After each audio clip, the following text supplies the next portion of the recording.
Hi everybody, this is Autumn with Southern Sky Beauty, and we had a request for a video. So we are going to be talking about how to mix colors for your bath bombs. I've been doing this for 7 years, and it is probably the most asked question that I get from other makers is, how in the heck do I color my bath bombs with such pretty colors? And we are going to kind of go over that today. I envision this being a two-part video where we firstly talk about the colors and what you need and things like that, and then we will kind of, in part two, implement what we learned here and actually put it into your baking soda for your bath bombs.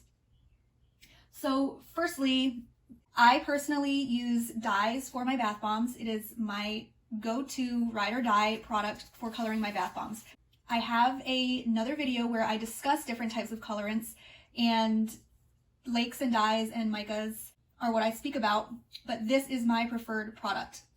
Depending on where you live, your country may have rules or restrictions or regulations as to what colors are deemed safe and appropriate for products for sale. In this case, it's bath bombs. So that's a completely separate story for a completely separate video. But just know that your country may have regulations on what can and cannot be used in your country. This in particular, I get my dyes from Two Wild Hairs. You can find them on Etsy or at twowildhairs.com. I bring this whole rules and restrictions and regulations things up because you'll see on Two Wild Hairs packaging, it says FDA cert lot number. Now, other countries may not have the FDA, so, again, whatever applies to you.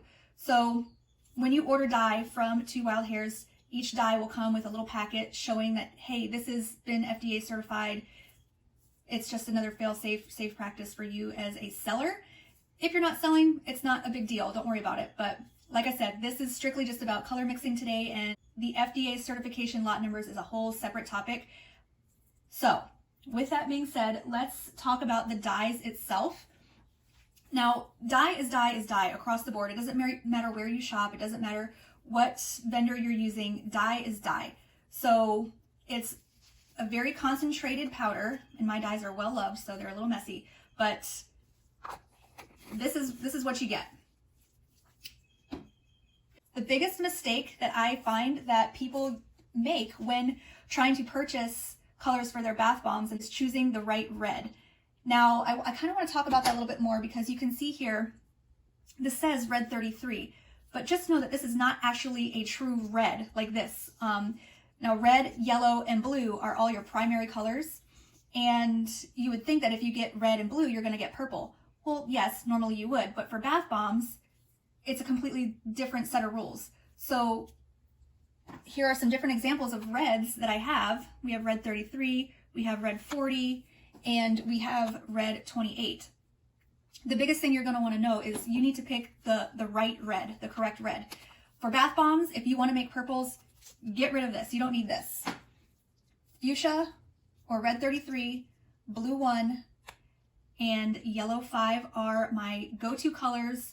These are what I would consider must-haves if you want to start mixing your own colors, and you can make every color on this color wheel with just these 3 colors. So I kind of want to talk about how to get all your primary colors, which are your red, yellow, blue. In the case of bath bombs, it's going to be pink. But then you can get all your secondary colors like purples, greens, oranges, and then tertiary colors like your teals and your magentas and your limes. So a lot of companies sell those colors, and if you have the money to purchase that, cool, go ahead and do that. But, many small businesses don't have a budget like that. So I'm going to show you how you can make all of those specialty colors with just these 3 colors. So the first thing I kind of want to show you is I have all these little glasses here, and I guess the best thing to do is show you the different reds in water so you can really get a feel for what I'm talking about when we're doing color mixing here. So this is going to be your red 28, and I will put that here. We'll do red 40, and just know, I love what this company has done, Two Wild Hairs. Nicole, she's actually said, hey, this is what the dye looks like. So blood orange, this is actually more of in the orange family. So particularly when you're color mixing for bath bombs and you say, oh, they only have red 40 in stock and I want to make purple later on down the road, I'm going to get this. And, then they text me and say, hey, why didn't this color work? That's because it's orange, and we're going to go a little bit more in depth with this color wheel later on. And then finally we have our red 33, which is our fuchsia color.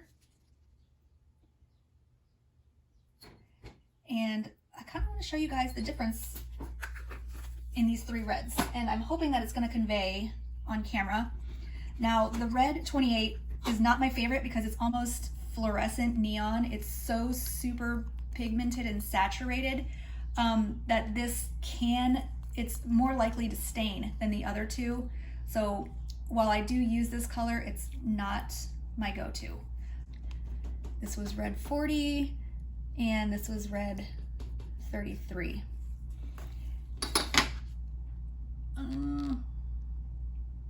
So you can definitely see the color difference. With mixing bath bombs, get rid of red 40. You can use any of these two, the red 28 or the red 33. 33 is my preference. So that's what we are going to color mix with today. Now let's call this our primary red, and then let's do yellow, and then let's do our blue. And just kind of go from there and show you guys how to start color mixing.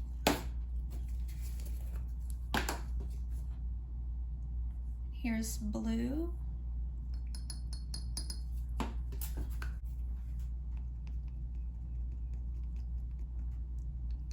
A little mix.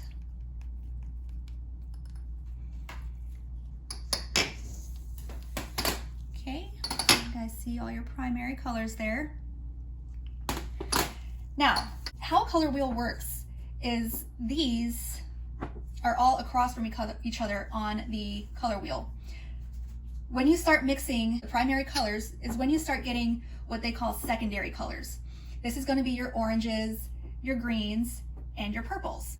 So we have all of our primary colors here, and I'm going to show you what happens when you start mixing these colors together. So on this side, the cup in between is going to be your secondary color.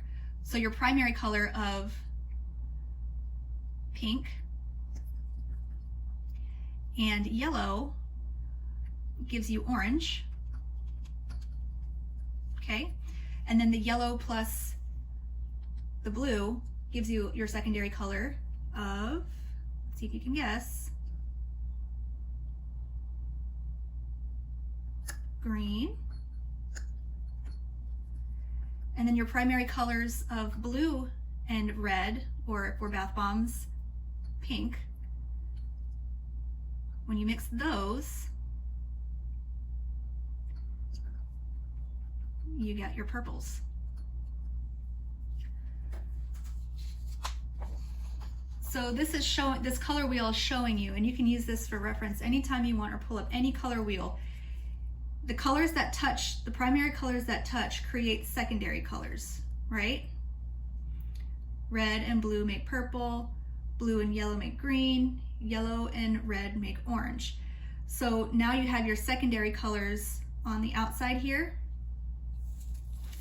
And then you start getting into your tertiary colors, and that's when you start taking your secondary colors plus your primary color. And so everything in between that, that's where you start getting your teals, your limes, your kind of orangey yellows, your corals, your magentas. And so when you start taking these secondary colors, orange, green, and purple, let's put those in the middle, because those are the ones we're going to focus on. Your orange, greens, and your purples plus a primary will start giving you your tertiary colors. If you have more yellow than green, this is where you start getting your lime colors. Start getting lime greens. See that? Let's say you want to make magenta. You take your red plus your purple, so your primary and your secondary, and then you're going to make a tertiary or your third color. So because magenta is closer on the red family, you want more red than purple. So let's do almost a full one of that, and just a little tiny pinch of purple You start getting these really lovely combinations.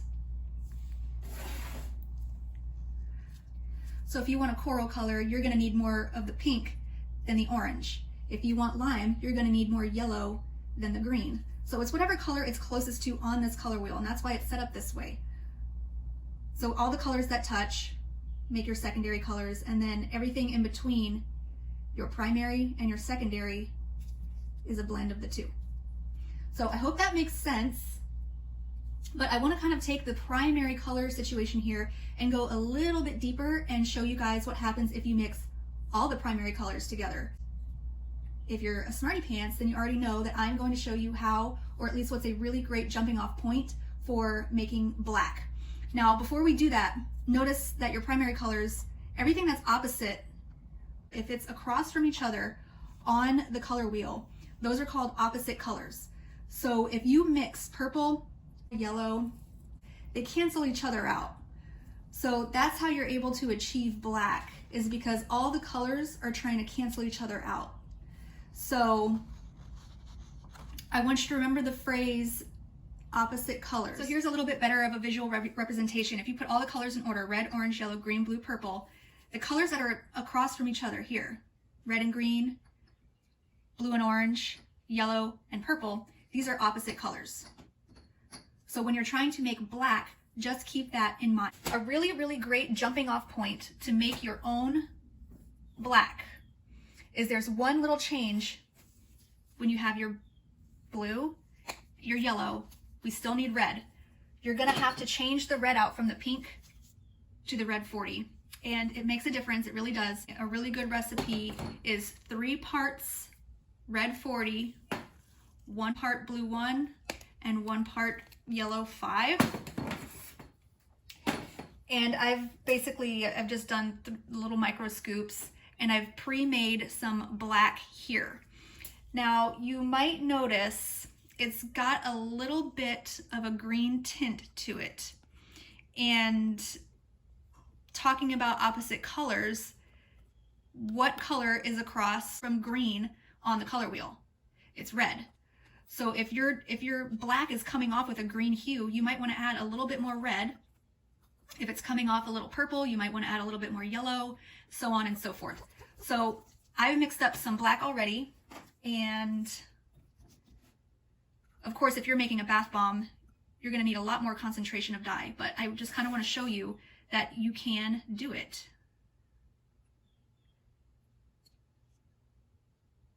See how it looks a little green? But that is pretty darn close, guys.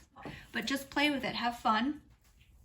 And so next video we're gonna talk about is actually implementing the color mixing and adding it to baking soda so you can actually see what you're getting when you mix your colors.